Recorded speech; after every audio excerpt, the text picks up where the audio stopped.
Hi folks, Sandro here with more cartoon news and shenanigans, and today we're talking about another thing coming out of Disney's D23 Expo. This time we're talking about a Disney movie, not a Pixar movie. I've been covering a lot of Pixar, no Pixar movies here. This is a Disney one, okay? Disney's 2023 animated film is called Wish. So this is coming out next year. We're going to read about it. It's on IGN. If you guys want to go to the article for yourself, IGN.com. And Disney has announced an original animated film for 2023, Wish. And there's the logo right there. Described as a collaborative project across the entire Disney animated studios, it will be directed by Chris Buck and Fawn Veer Sunthorn. Wow, that's a hell of a name right there. Fawn Veer Sunthorn. Do you think that person changed their name? Or that sounds like a made-up name. I don't know. Maybe I'm wrong. Maybe there actually is a family named Veer Sunthorn. That is a badass-sounding last name. Okay, anyway. And it is produced by Peter Del Vecchio and Juan Pablo Reyes. Okay, so there's the directors. Disney Animation. Walt Disney Animation Studios revealed a first look at Wish, their all-new animated feature film that explores how the iconic wishing star came to be. So the wishing star they're talking about is like in certain films like Pinocchio, you'll have Disney characters be like, I wish I may, I wish I might, and they'll wish on a star or whatever, and get their wishes granted. So this looks at like some of the different movies where a character wishes on a star. And, we got a backstory here. So here we go. The film is a fantasy movie about the power of wishes and dreams that explores the origin of the iconic Disney wishing star. And again, it doesn't have those characters like from Pinocchio or wherever else. It's basically a movie all about a star that grants wishes. Kind of weird, but okay. We'll take it. We'll take it. Free anime. It's another animated film. So there you go. Set in the Kingdom of Wishes, it's a magical land where wishes can literally come true.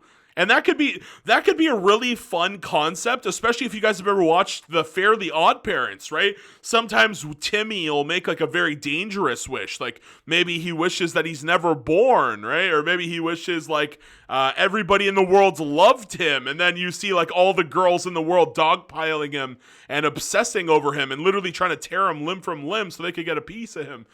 So this could be cool if they do it in the right way, but it is Disney. I don't think they're going to do something as cool as Fairly Odd Parents, so we're going to see. Maybe I'm wrong. Maybe they'll do something really cool. So it's a kingdom where wishes can literally come true.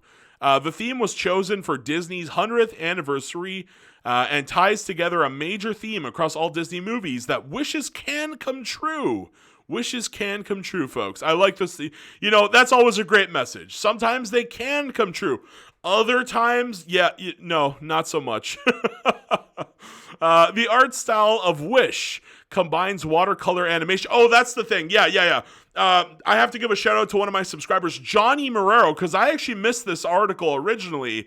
But the reason he brought it to my attention is because apparently they haven't done watercolors for a long, long time. And so it uses the art style of watercolor animation, Disney's original art style with CG, it's also going to have CG, which Disney uses in the modern era. So they're going to take some of the essence of their original works and put it in there with CG. Think something along the lines of Tarzan, right? Tarzan, where it's like they have, it looks a very beautiful looking movie, but you could tell that the trees and like all the vines and things are like CG animated, right? So it's going to look something a little bit in the vein of Tarzan. Think of that. Wish will star two heroines, Asha, Ariana DeBose, a 17-year-old driven optimist and leader in the making, and she will face one of her most formidable enemies in the universe, and it will have to team up with Star, a cosmic force, and Boundless Ball of pure energy, and maybe chaos? Okay, and I did look this up. This is a black actress, and one of the things that Disney's been doing a lot recently, we've seen this with not Cleveland Show, we've seen this with Family Guy, right? So they're doing this whole thing where the white characters play the white roles, the black characters play the black roles. It's basically segregation all over again, even though they claim it's woke, or they claim it's progressive. Sorry, not well. I guess it kind of is woke, but yeah, this is the progressive Disney here. It's diverse if you can only play the role of which skin color you are. So yeah, the whites can only play whites, the brown skins can only play brown skins, the Asians can only play Asians. This is the Disney going forward. And it's not just Disney, other companies are doing this as well. The whole Hollywood is just a woke shithole. That's all I'll say about that. And because I looked this up and it's a black actress, there's a very good chance that the character here, Asha, in the movie is going to be a black girl. And if the main girl is black and it features a kingdom, right? It mentioned something about a kingdom of wishes. This might be like a Wakanda situation where the whole kingdom is just black people. We don't know. I'm just speculating based off of what I've seen in Disney in the last couple of years. And they sure as hell do not want white men in their shows and movies. So yeah, very, very good chance this could be an entirely black-led movie and black kingdom. Maybe all the characters are black, like in Wakanda. Obviously, now this is a magical land, so there's going to be talking creatures and talking animals probably. So, it's not just going to only be like human characters. It could be a wide mix here, but I'm just telling you guys what my thoughts are. I'm speculating that most of the characters in this movie are probably black. And anything else here? She will face off one of her. So we got a villain. That's always okay. This is a huge problem Disney and Pixar have had recently, where most of their films just either have a very lackluster villain or they don't even have a villain. Like Luca. Luca was just kind of this weird slice of life. Let's have a bike ride, Literally just like I fell like I could have fallen asleep like multiple times. Like I was so close, man. I was like on my phone. I'm like, oh, this movie's so boring. Even Onward, it was like they just go from like point A to point B. It's just a circle. They end up doing a full circle and coming right back to their hometown at the end. And it's just like I want to see a villain. I love The Incredibles. The Incredibles had like a nice villain like Syndrome, right? You look at Monsters Inc. Nice little villain there in Randall. You look at something like Toy Story. We had Sid, right? Most of the Toy Story movies have some kind of villain-esque character. In the sequel, in Toy Story 2, we had the Prospector. And Weird Al was sort of a weird villain. And then we also had in Toy Story 3, Lotso, that purple teddy bear. He was kind of the villain there. In the fourth one, I didn't like the fourth Toy Story. I don't even remember what kind of villain character they had going on there. What was his name? Happy or Slappy, the puppet guy? And I can't remember. Just a terrible movie. It was very forgettable.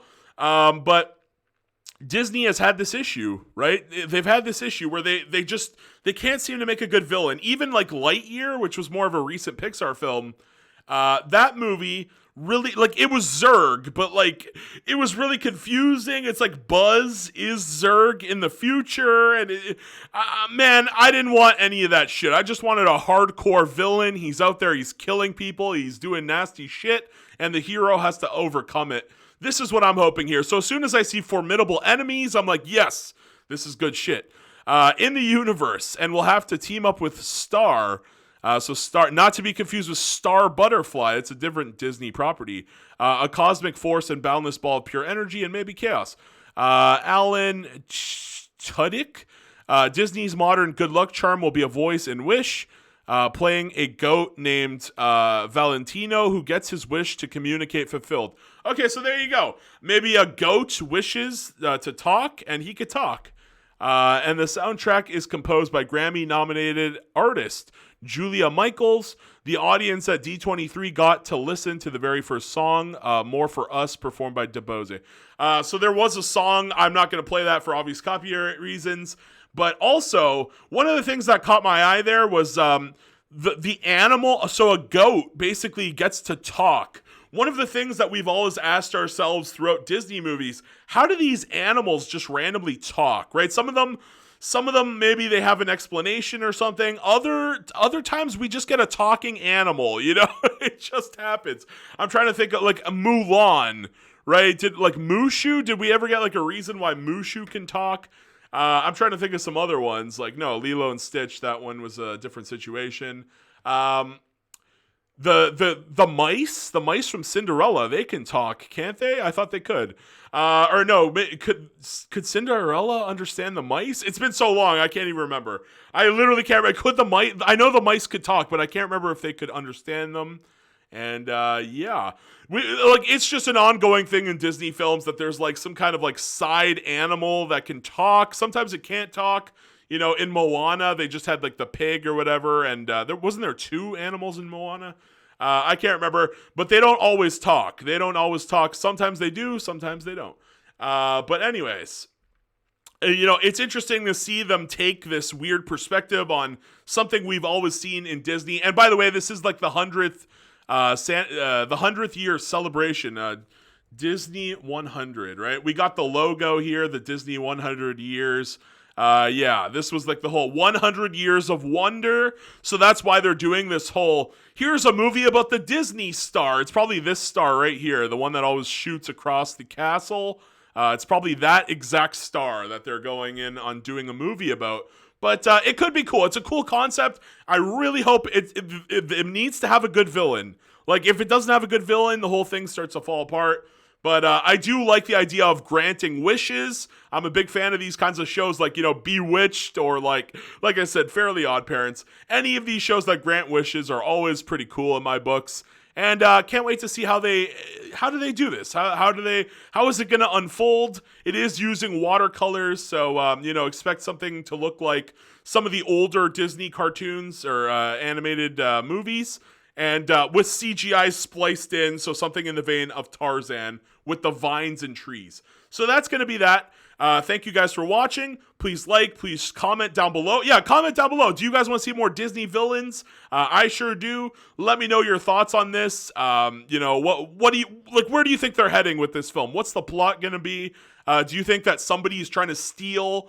I'm trying to think. They mentioned villains, right? They mentioned like a villain or villain. Maybe there's going to be a villain who tries to take the power. Like nobody can grant wishes anymore. Like he tries to steal like the wishing energy and makes it so like people can no longer get their wishes granted. Who knows? It's going to be some story like that. I want to hear what your guys' take on the story is. Let me know down below. Please please share, please subscribe. And why not watch an ad for your boy Sandro? Peace out. Bye-bye. Have a great day.